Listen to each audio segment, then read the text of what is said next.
minds that plot destruction,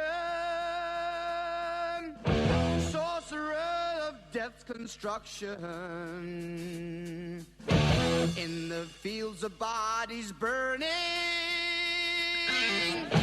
as the war machine keeps turning, death and hatred to mankind, poisoning their brainwashed mind. Welcome to the Anarchist World This Week, broadcast across Australia on the National Community Radio Satellite.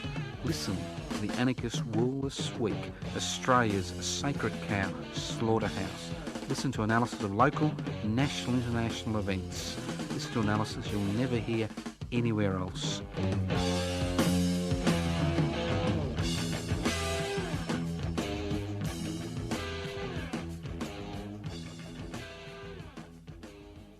Welcome to the Anarchist World This Week, broadcast across Australia via the Community Radio Network. My name's Joseph Toscano, and I'm hosting today's Anarchist World This Week. And once again, we go down that well-trodden path. What is anarchy all about? Is it about rape, pillage, and power? No. Anarchos, from the Greek, without rulers.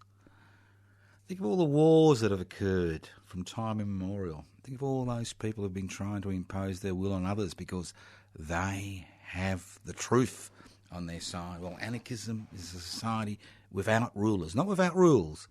It's a society which involves people in the decision-making processes, not just representation, but in the decision-making process, a society where wealth is held in common and used for the common good. So if you want a bit of excitement in your life, don't become an anarchist. If you want a bit of hard work, talking, drudgery, organising, working, changing things, well, this is we are the people for you. Anarchist society is a society without rulers, a society based on direct democratic principles where the people involved in decision make that decision and elect or appoint delegates to coordinate those decisions at a local, regional and national level. It's a society where wealth is held in common. We do live in the Commonwealth of Australia, although wealth isn't held in common, obviously, in Australia. We all know that. So let's start off with a few things that are happening in the next day or two, just to keep people informed.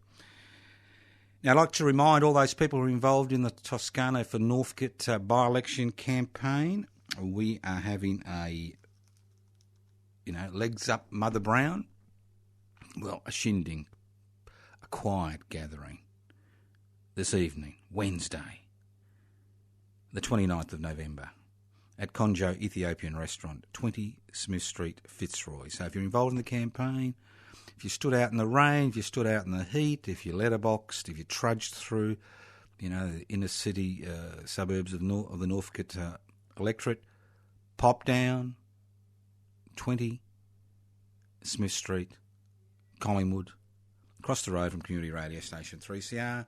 Join us. I'll be there around 6 p.m. and I'll be there till about 10 p.m.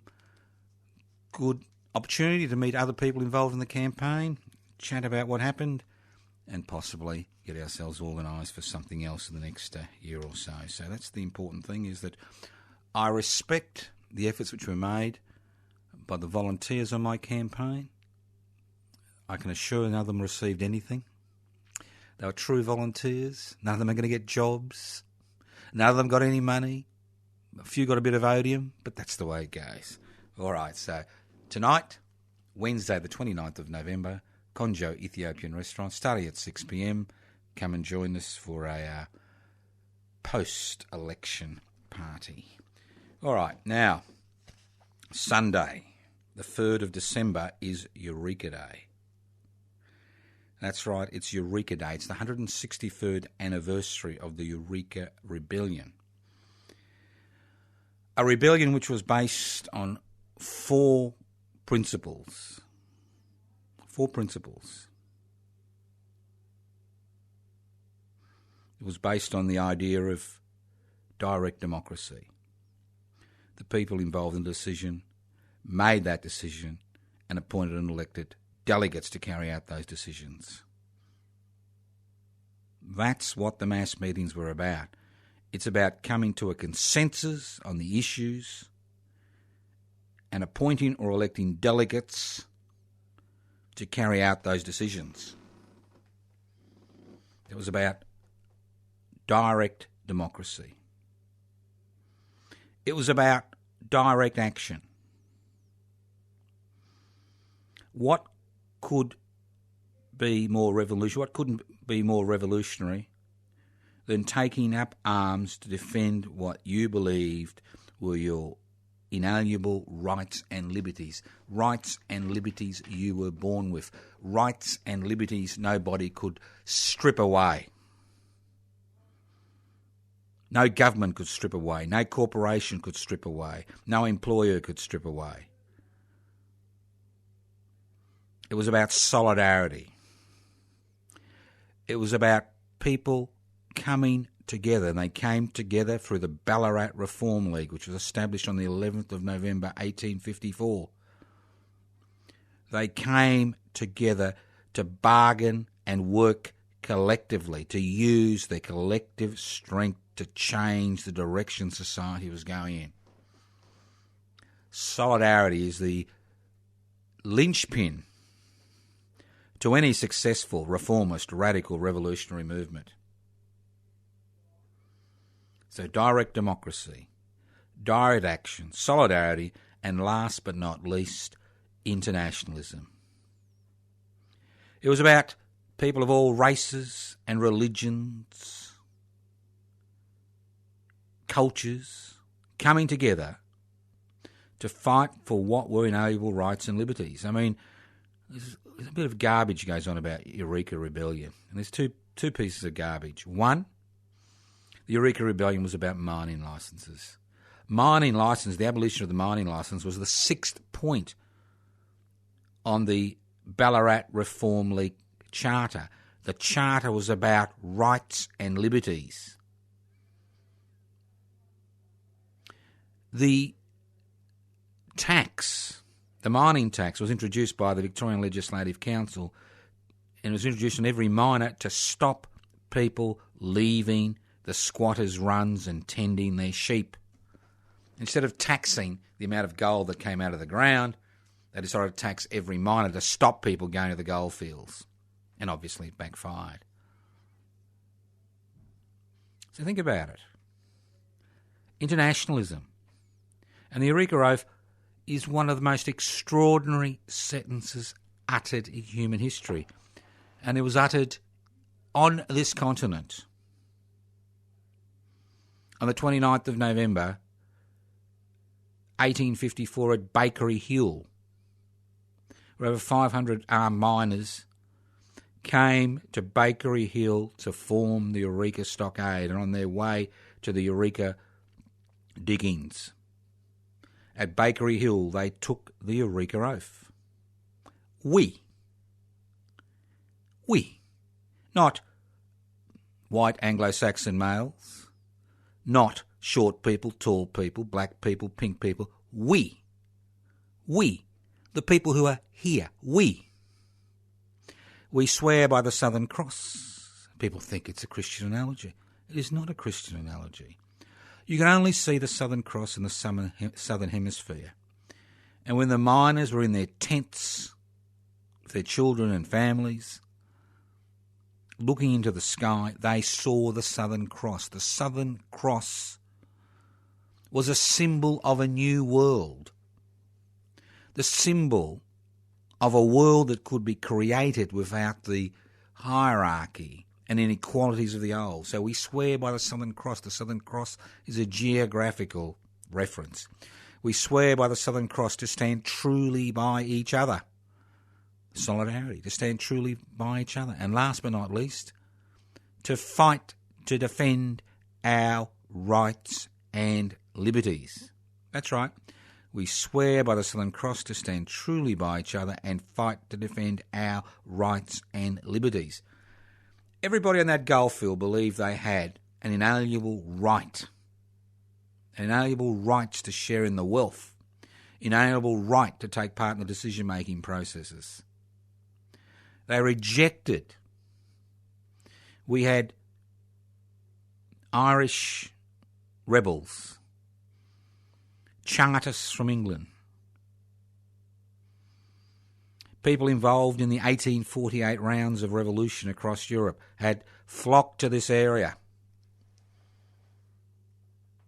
At 4 a.m, this Sunday, the 3rd of December, we will once again reclaim the radical spirit of the Eureka Rebellion, a spirit that over the past 163 years, people in authority have attempted to scrub out of our history, to scrub it out, to throw it out.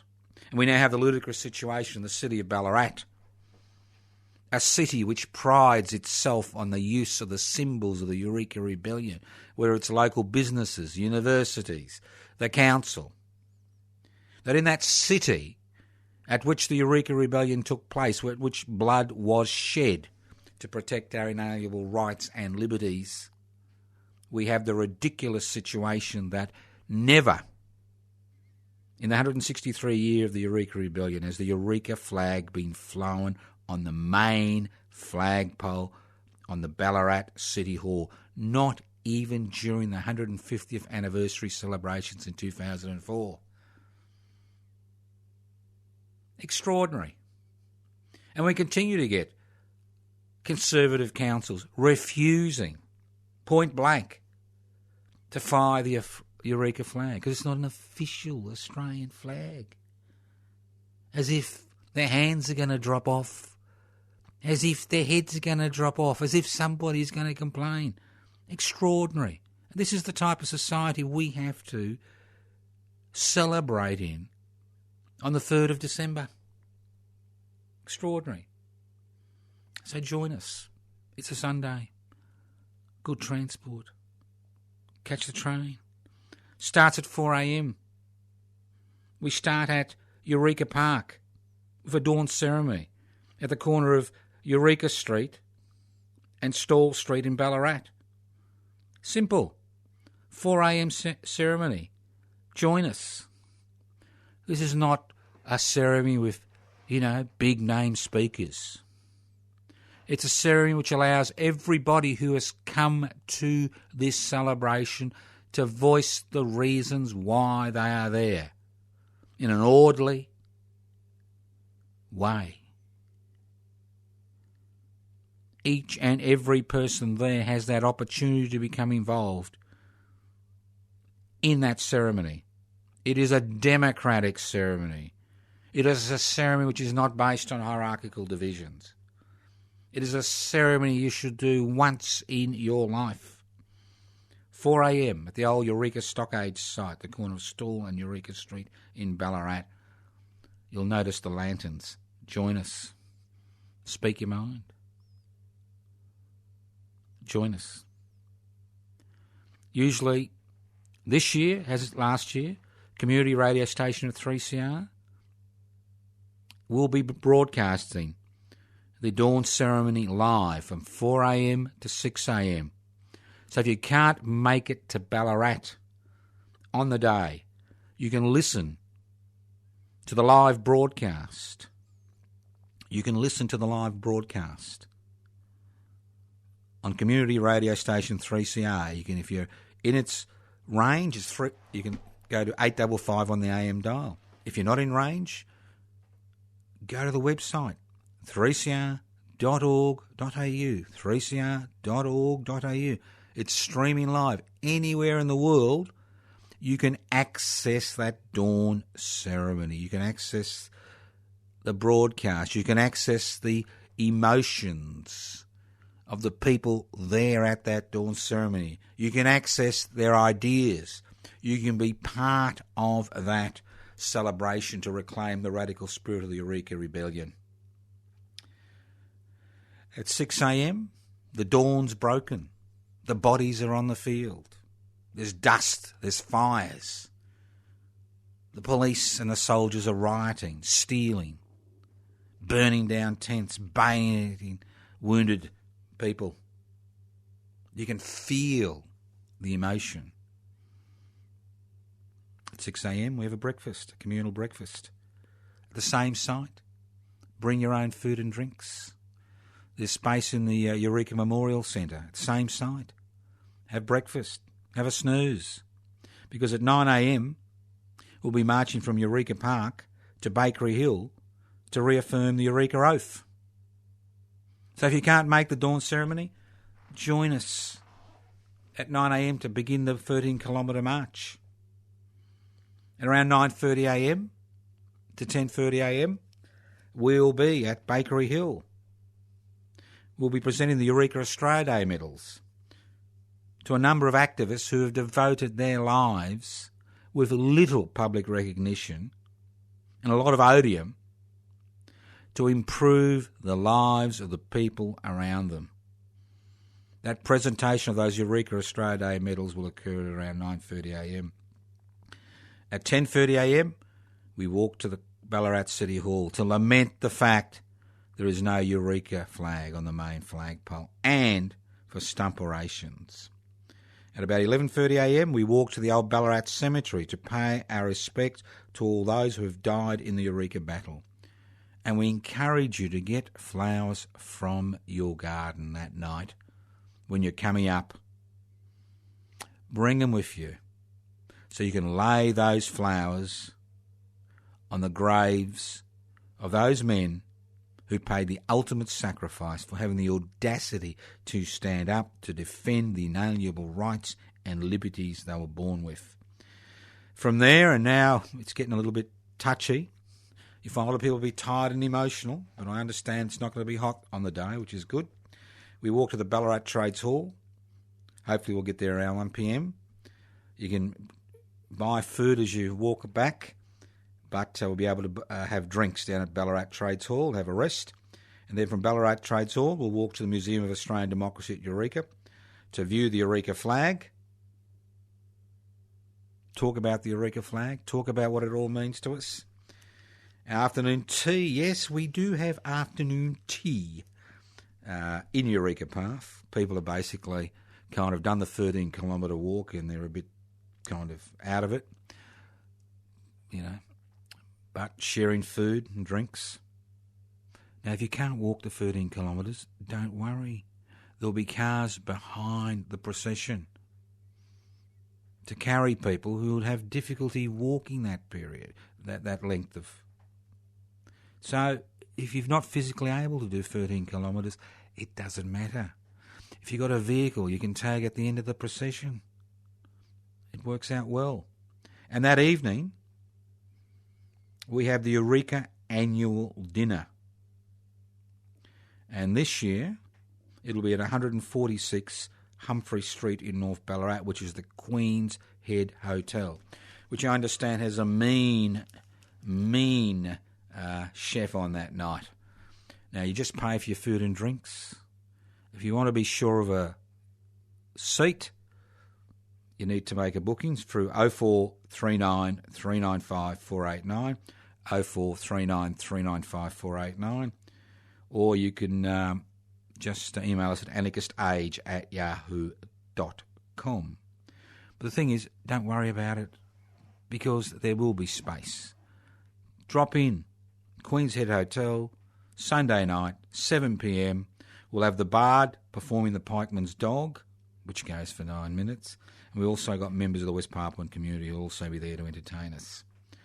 So, for no expense apart from what you eat and drink, because there's no admission charge, you can come to the dinner, or you can take part in any part of the events. It's a matter of getting to Ballarat on the 3rd of December, Sunday the 3rd of December, to celebrate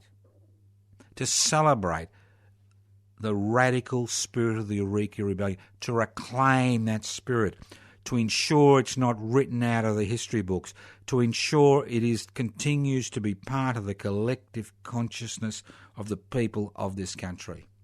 So I encourage you to join us.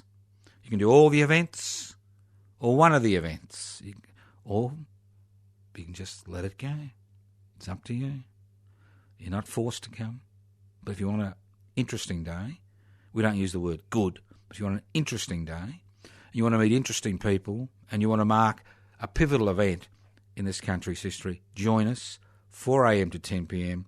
Join us at Eureka Stockade site at the corner of Stawell and Eureka Street, Ballarat. Listen to the Anarchist World This Week, broadcast across Australia on the Community Radio Network. This program is streaming live on 3cr.org.au. That's 3cr.org.au. And yes, I will be there with bells on my toes. And many, many listeners to the Anarchist World This Week will be there. And hopefully there'll be people from across Australia who's made that journey, who make that pilgrimage every year to reclaim the radical spirit of the Eureka Rebellion celebrations. Okay, let's move on. And yes, I'll be the guest speaker, and I'll be talking about my late wife, Ellen Jose. And I'll tell you why. Because in 2001, Ellen and I, well, we'd been to Ballarat in the 1970s and nothing ever happened for Eureka Day. All they had was a little diorama in Eureka Park and the cannons. But we returned in 2001 to take part in the Eureka Day celebrations. We were told, nothing happens on the day. You'll have to wait till Sunday and there's a few things happening. I thought, and Ellen thought, this is totally ridiculous. Here we have men and women involved in this struggle, people who paid the ultimate price, who are not even being honoured on the day. So she suggested that we organise something, and it was through her suggestion that we organised the Reclaim the Radical Spirit of the Eureka Rebellion celebrations, which we've had since 2002, which we've added more and more events to until the fact that it's the current extravaganza from 4 a.m. to 10 p.m. So join us. Now, onto some more boring topics. Now, I'm going to do a Don Burke today. That's right, I'm going to use the C word, and I'm going to use it repeatedly. So if you've got soft ears, I suggest you turn off the radio. That's right, because if there's one word you will not hear in polite conversation, or in polite conversation, that's the beauty. In Australia, it's the C word. Now, you will hear it in polite, in other incarnation, in polite conversation, but never in any conversation in this country, at any time in this country's history, do we hear the C word, capitalism. You like that? You shocked? You shocked that I've publicly used the C word? Capitalism. You shocked? Well, you should be shocked. Because here we are, flagellating ourselves about this issue and that issue, thinking this is the key to the creation of a fair community. And none of us are willing to mention the C word. None of these great commentators, these great reporters, these great bloggers mention the C word. When it comes to issues, we are big on issues. But when it comes to looking at the fundamentals of this society, the role capitalism plays, the role that small section of society that owns the means of production, distribution, exchange and communication play in this society, we never hear about it. And if occasionally it bursts forth, it's kind of expunged from the public record within 24 hours. Think about it. You can have all the marriage equality you want. You can have, all the changes to the invasion day you want. But it doesn't fundamentally challenge the foundations this society is based on. It doesn't challenge those 40 years of globalisation, privatisation, corporatisation and deregulation we've had to suffer over the last 40 years. It doesn't challenge those growing inequalities. And I know people say, well, there really isn't much difference, is there? Well, there is a big difference. And there is a big difference, and we can see it. And we see it in the survey after survey.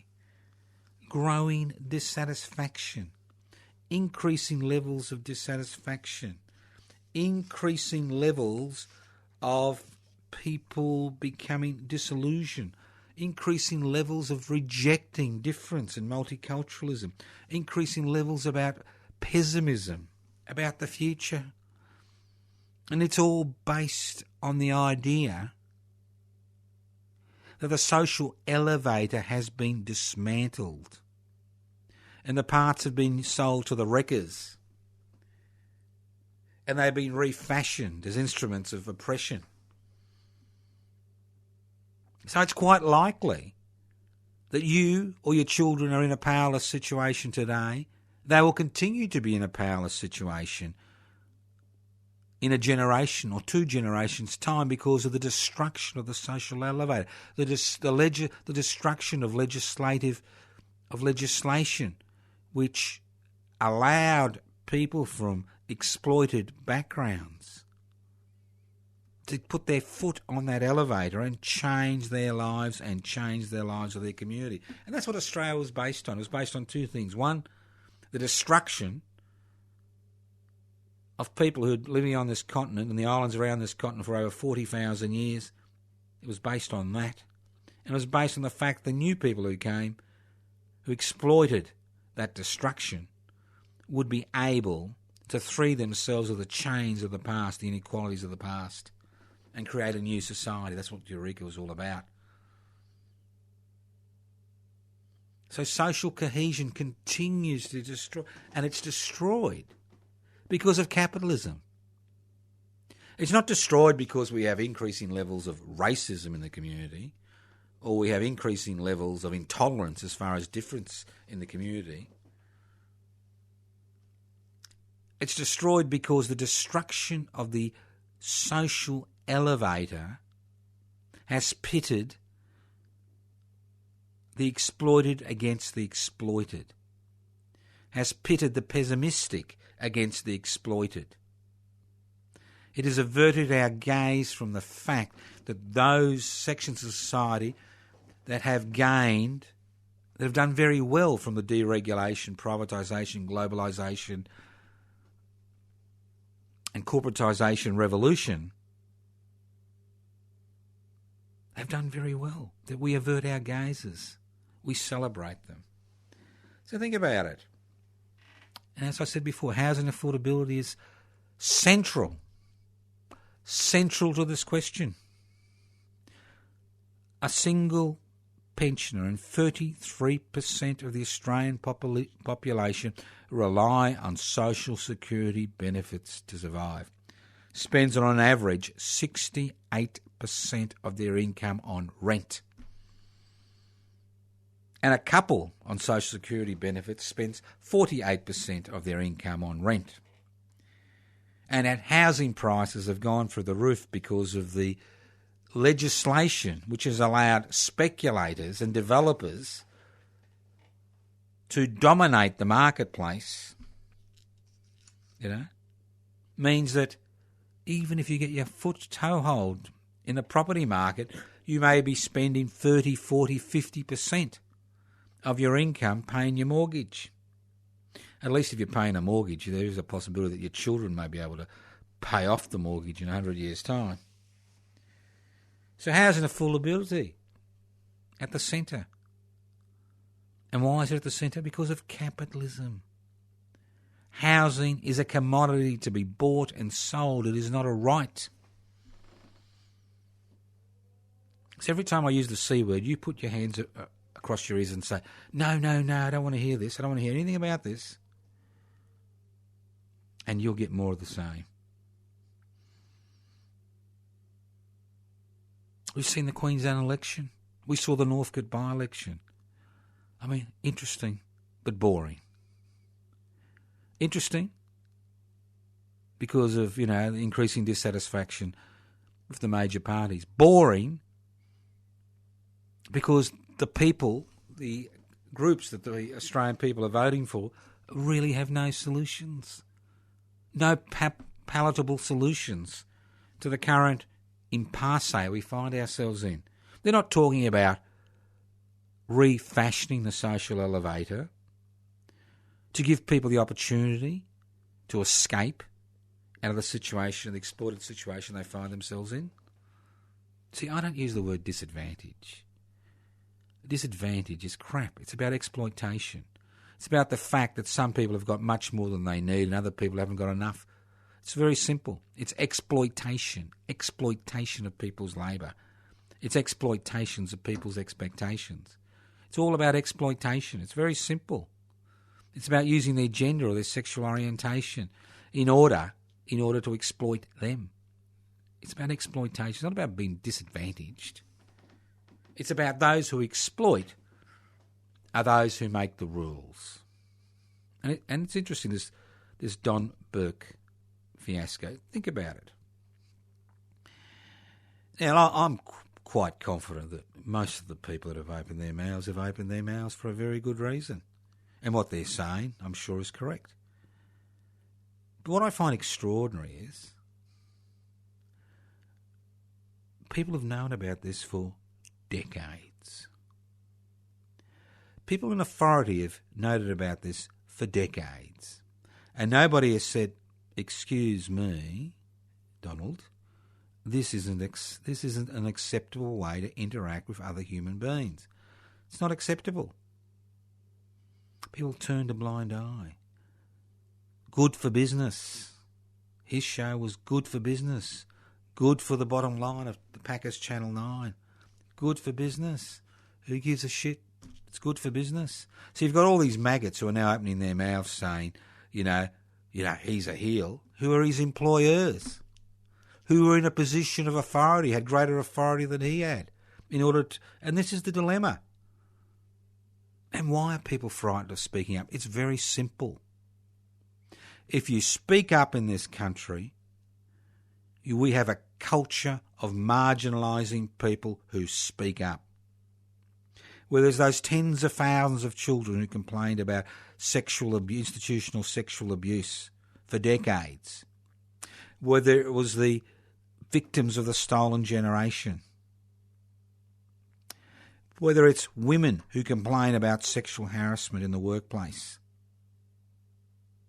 And irrespective of the so-called organisations that have been set up by the state to resolve these issues, like discrimination commissioners who've got hardly any power to deal with the situation, the person who puts their hand up gets slapped down.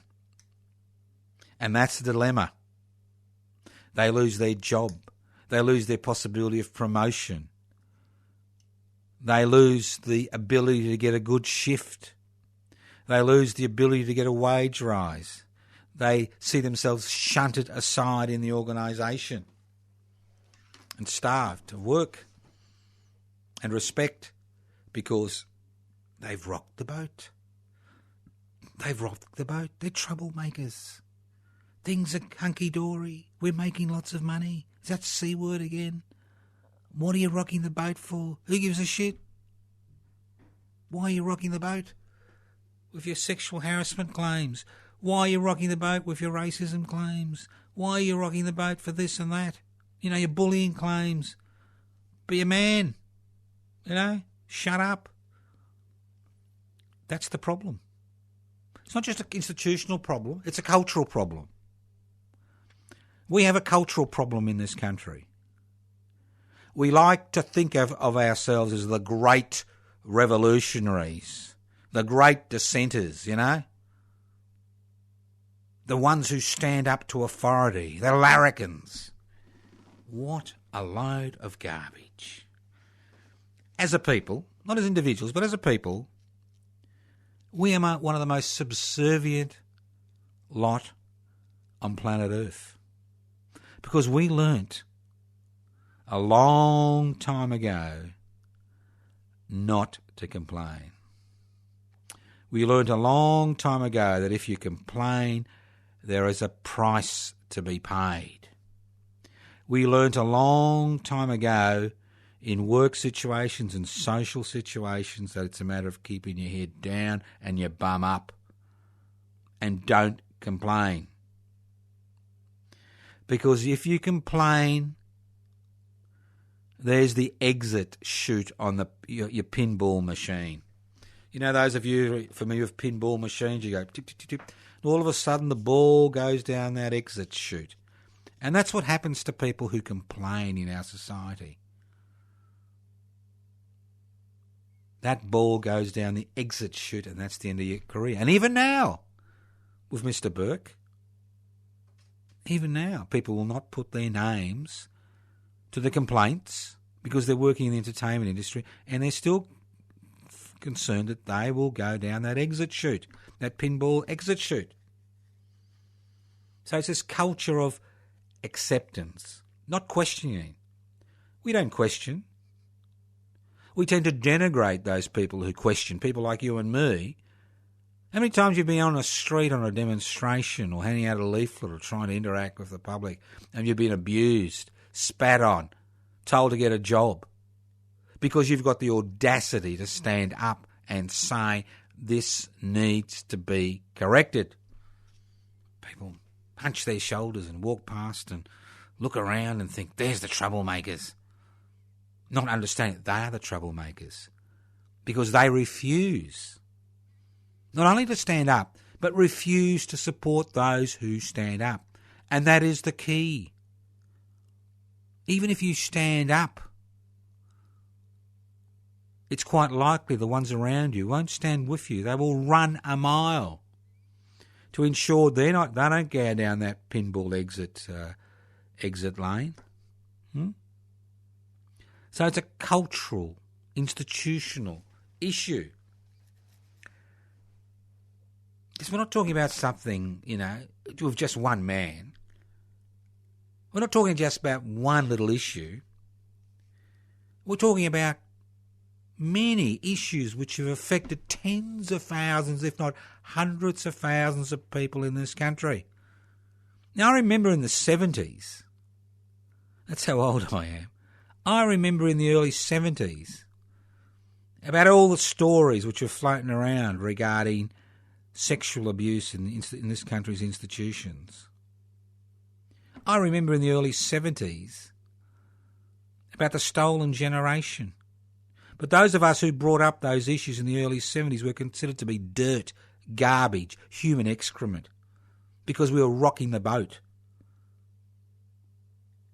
So it's that culture of complaint, that culture, that non-existent culture of resistance, which we need to develop in our community. And that's what Eureka was all about.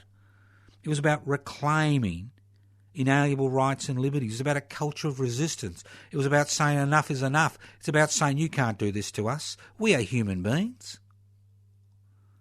I mean, we don't have the thing. We weren't born on the right side of the blanket. When two people fornicated, they weren't the descendants of murderers and rapists and plunderers, like every king and queen on this planet. We weren't descendants of people who call themselves royal or lord or her majesty, highness. What crap words. And we see it today when somebody is born on one side of the sheet, wants to get married. Fine. What's it got to do with me and you? And that's it. It's that culture of being obsequious, that culture of doffing your cap, that culture of kowtowing. And that's what anarchism is about. It's about breaking that culture. It's a culture of questioning. It's a culture of standing on your own 2 feet. It's a culture of saying enough is enough. It's a culture of standing up with people who have put their hand up in difficult situations. It's a culture of breaking down hierarchy. It's a culture of redistributing wealth. It's a culture of destroying the C word, capitalism. And you have options every day. Every day you have options. Every day we all see things that are not quite right. Every day. And we tend to put them in the not quite right shop. Out of gaze, we just think, maybe I should have stood up. Maybe I should have said something, but the moment comes and the moment goes and the moment comes and the moment goes and the moment comes and the moment goes and nothing ever changes. And that's why we find ourselves in a situation in 2017 where we've got the same political non-entities the same group of people with no vision who are elected and re-elected time and time again because we as a people are not willing to take that next step. And when something new appears on the horizon, it's a retrograde step.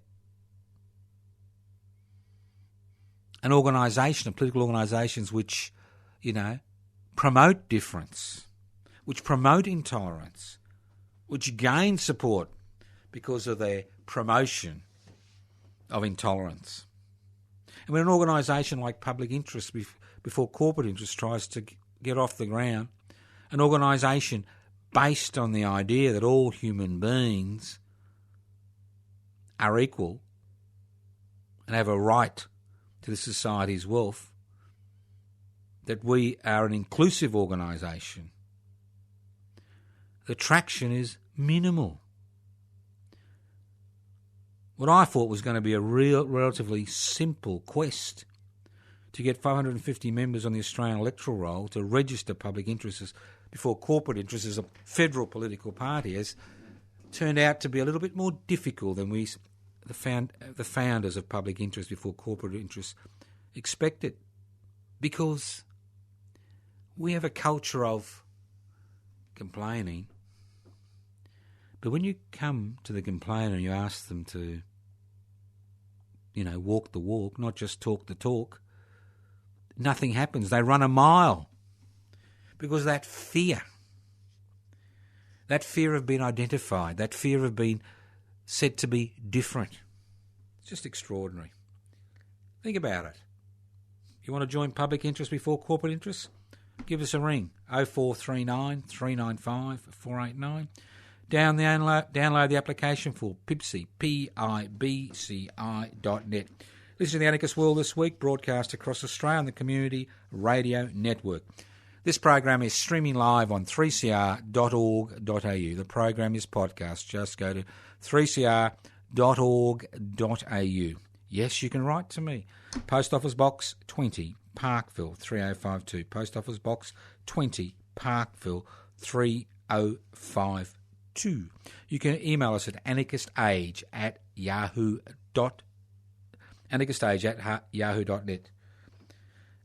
So it's very simple, anarchistage@yahoo.net. Yep. You can, as I said, phone us, email us. Oh, the Facebook page. Defend and Extend Public Housing. Have a look at the site. Join us on the 13th of December on the steps of the Victorian Parliament House. Defend and Extend Public Housing. Go to my personal Facebook page, Toscano, Toscano for the public. Have a look at the Eureka Rebellion Celebrations program. Have a look at the annual dinner. Have a look at the West Papuan Rent Collective do on the Saturday the 9th of December. And the list goes on and on and on.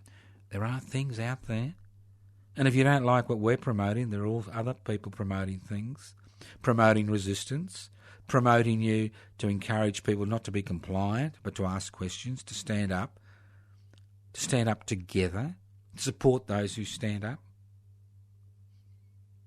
Because if you don't, there's always consequences for the person who rocks the boat. Always consequences. Now, look, I'm interested. Now, I understand another person has been arrested in Melbourne in the last 24 hours under the terrorism laws. But it is interesting because you wonder about the role that Australia's security agencies have in creating these situations. You really have to wonder, and I'm looking forward to this court case because it looks like the person who's arrested was when he was much younger, I think about 18, was on the ASIO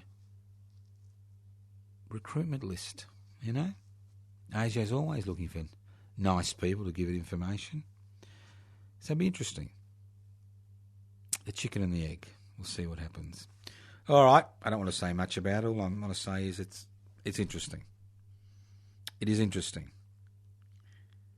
Because I have noticed over the years that the role that our security agencies seem to have in some of these cases, how whether their role is productive or counterproductive, who knows?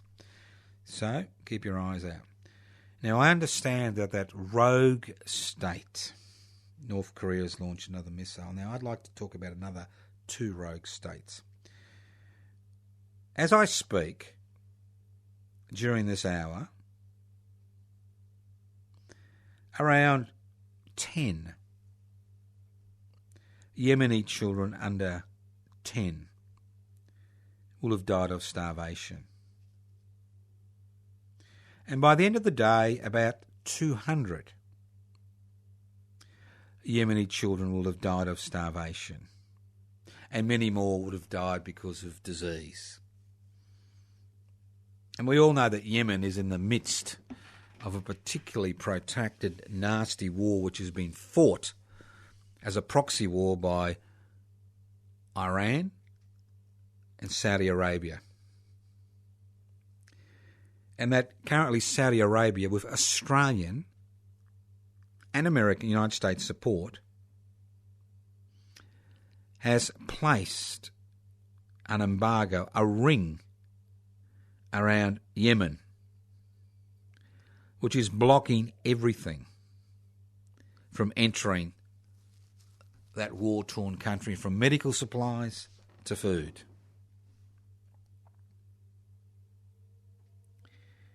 And in the midst of this, we as a people are supporting one of the most repressive,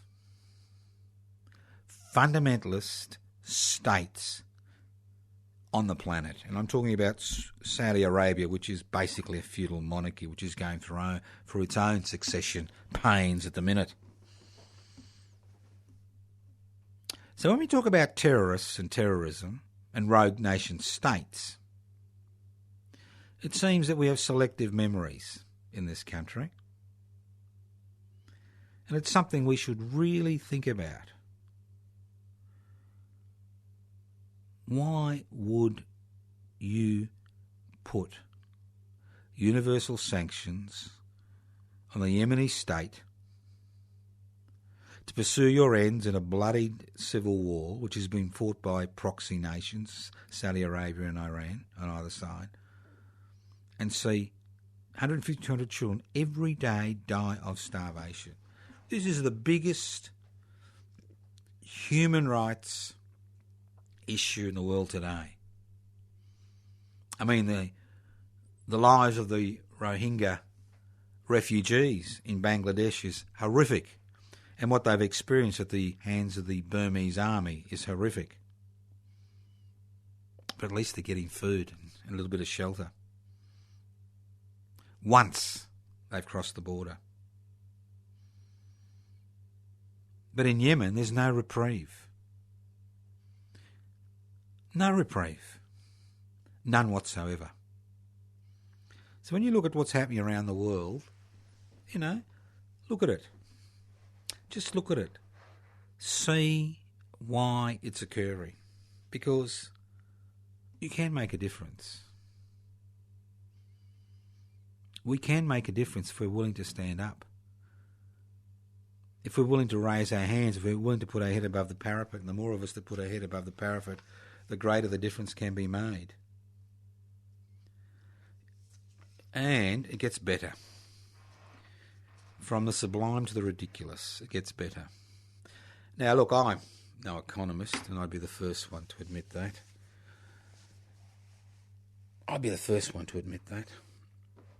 But even I, with my simple mathematical skills, can smell a bit of excrement. Now, in Victoria, we have a company which is called Transurban, which was given a 30-year monopoly on tolls. They built a tunnel under a bridge, paid for a tunnel under a bridge, about $6 billion, I think.